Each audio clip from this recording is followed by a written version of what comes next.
tous. Dans le fond, nous, notre équipe, dans le cadre du cours Recherche-Évaluation en relations publiques, on a décidé de travailler sur l'amélioration de la culture organisationnelle. OK, donc moi, je vais commencer par vous parler de Tommy Hilfiger, la compagnie en soi. Ça a été fondé en 1985 à New York par Tommy Jacob Hilfiger. En 2015, Tommy Hilfiger faisait un chiffre d'affaires de 6,5 milliards de dollars américains.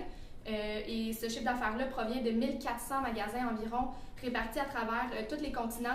Et au Canada, on a 17 magasins Tommy Hilfiger. Tommy, ça, dans le fond, ça distribue des vêtements mode, entre autres pour femmes, hommes et enfants, des collections de vêtements de sport et aussi des accessoires spécialisés comme les montres, les parfums et les draps, les accessoires pour la maison et toutes ces choses-là.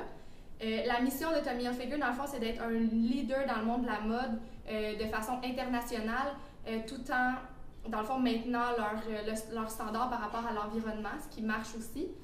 Pour ce qui est des valeurs, c'est entre autres l'ouverture d'esprit, l'égalité, la croissance, le respect et la responsabilité sociale, comme je viens de le mentionner. Donc, pour la présentation de l'entreprise, ça ressemble pas mal à ça. Pour ce qui est du contexte qu'on a choisi, nous, comme je vous l'ai mentionné un peu plus tôt, c'est d'améliorer la culture organisationnelle. La culture organisationnelle, dans le fond, c'est tous les éléments qui forment l'identité d'une compagnie et qui la dissocient, dans le fond, de la concurrence. Dans le fond, des acteurs qui sont impliqués dans notre problématique. Premièrement, il y a les employés qui travaillent dans les magasins Tommy Hilfiger. Il y a aussi les membres de gestion qui, eux aussi, vont travailler dans les magasins. Les employés qui sont au siège social et aussi les dirigeants de la compagnie qui prennent les décisions par rapport, dans le fond, aux programmes qui vont être instaurés dans les magasins à l'interne. On va avoir Ralph Lauren puis Lacoste. C'est des concurrents principaux parce que ils vendent majoritairement les mêmes produits puis ça s'adresse au même public cible que chez Tommy Hilfiger. Deuxièmement, pour les recherches connexes à la culture organisationnelle, j'ai trouvé une entrevue super intéressante d'une spécialiste en culture organisationnelle qui parle de l'importance de l'environnement des employés au sein d'une entreprise, puis aussi des avantages sociaux que ceux-ci ont. Tout ça, l'environnement et les avantages sociaux, ça permet à une entreprise d'avoir les meilleures candidatures sur le marché parce que lorsqu'un employé est satisfait ou qu'une entreprise est reconnue au niveau de son environnement et des avantages sociaux, ça attire nécessairement les gens à vouloir travailler pour eux. Donc, ils ont les premiers candidats qui sont les meilleurs. Sinon, une autre recherche par des étudiants français que j'ai trouvée montrait que le sentiment d'appartenance ainsi que la reconnaissance au travail et les activités communes proposées dans ton environnement de travail, c'est vraiment d'une grande importance dans la culture organisationnelle. Donc ça, c'est vraiment un résumé d'un peu des recherches que j'ai fait. Sinon, dans les meilleures pratiques, deux entreprises ont retenu mon attention. Donc, la première, c'est Danone. Danone, que vous connaissez sûrement, qui, eux, ont décidé de miser sur la diversité puis l'ouverture d'esprit. Parce qu'à la base, chez Danone, c'est très multiethnique partout dans leurs entreprises à travers le monde. Puis, ils ont pris connaissance de beaucoup de conflits au travail par rapport au choc des cultures. Donc, ils ont décidé de lancer des campagnes, faire des affiches au boulot, des conférences, des meetings pour sensibiliser les gens à l'ouverture d'esprit, puis à la diversité, puis à ce que ça peut apporter dans ton milieu de travail. D'ailleurs, on a déterminé certaines forces, dans le fond, qui étaient importantes à dire. Donc, on a en premier l'attachement des clients à l'entreprise. Donc, c'est une clientèle assez régulière. Puis, il y a même le Hilfiger Club. Ça, c'est un programme d'avantage pour les clients réguliers. Dans le fond, c'est plus que pour ceux qui sont juste là occasionnellement. Dans le fond aussi, il y a le programme de récompense Great. Ça, c'est pour aussi les employés, puis les employés du mois aussi dans la boutique. Également, il y a une très grande variété de produits, surtout quand même il y a des places vraiment élites qu'on peut retrouver des boutiques comme les Champs-Élysées à Paris, la Fifth Avenue à New York, donc c'est vraiment une entreprise très réputée. Donc, en ce qui est trait aux faiblesses de Tommy Hilfiger, c'est qu'il n'y a plus de succursales au Québec, donc ça serait vraiment une bonne opportunité d'en ouvrir plus.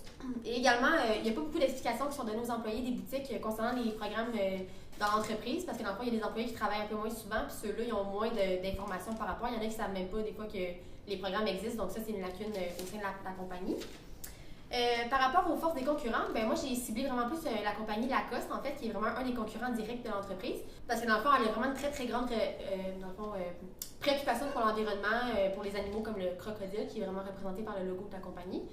Puis également, ils ont un chiffre d'affaires très, très élevé au sein de l'entreprise. En 2014, c'était 1,8 milliard. Ensuite, par rapport aux enjeux potentiels qui pourraient être vus au sein de l'organisation, ça serait en particulier avec les concurrents directs de l'entreprise Tommy Hilfiger. On parle ici de Ralph Lauren puis de Lacoste, parce que dans le fond, ces deux entreprises-là ont été fondées avant Tommy Hilfiger.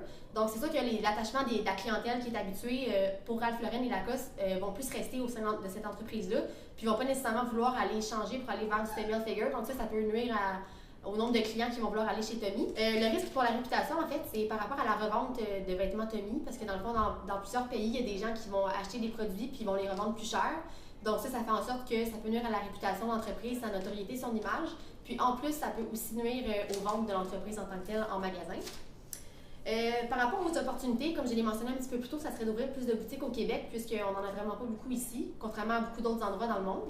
Puis finalement, les publics externes que j'ai pu vraiment découvrir et voir qui sont vraiment très proéminents dans le monde des célébrités, c'est Rafael Nadal, le joueur de tennis, dans le fond, qui représente beaucoup la compagnie pour les parfums. Également, il y a Gigi Hadid, qui est une actrice américaine, dans le fond, qui représente la collection pour femmes ainsi que les parfums pour femmes. Puis, il y a Bruno Mars, qu'on voit souvent dans les apparitions médiatiques, qui font du Tommy Hilfiger, puis qui démontre aux gens, dans le fond, cette marque-là. Donc, maintenant, dans le fond, je vais vous parler des recommandations qu'on aurait à faire à l'entreprise. À la fin de notre travail, dans le fond, on a déterminé qu'il y avait à peu près 4 choses qui pourraient améliorer puis qui aideraient vraiment l'entreprise. Premièrement, ce serait de faire des récompenses non monétaires pour les employés. Donc, vraiment trouver des programmes qui feraient en sorte qu'ils seraient encouragés puis valorisés dans leur travail puis qu'on les remercierait vraiment pour ce qu'ils font et pas seulement avec quelque chose de monétaire, quelque chose de plus personnel. On pense aussi qu'augmenter dans le fond leur cohérence dans leurs valeurs par rapport à leurs employés, ce serait une assez belle action à faire pour eux. On dit ça principalement parce que ils prennent vraiment la responsabilité sociale, mais dans leur backstore, on ne trouve pas de bac de recyclage. Tout va directement à la poubelle.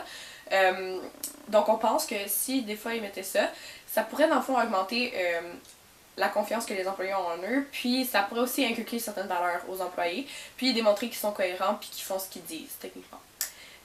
Aussi, on parle qu'on pourrait faire du team building.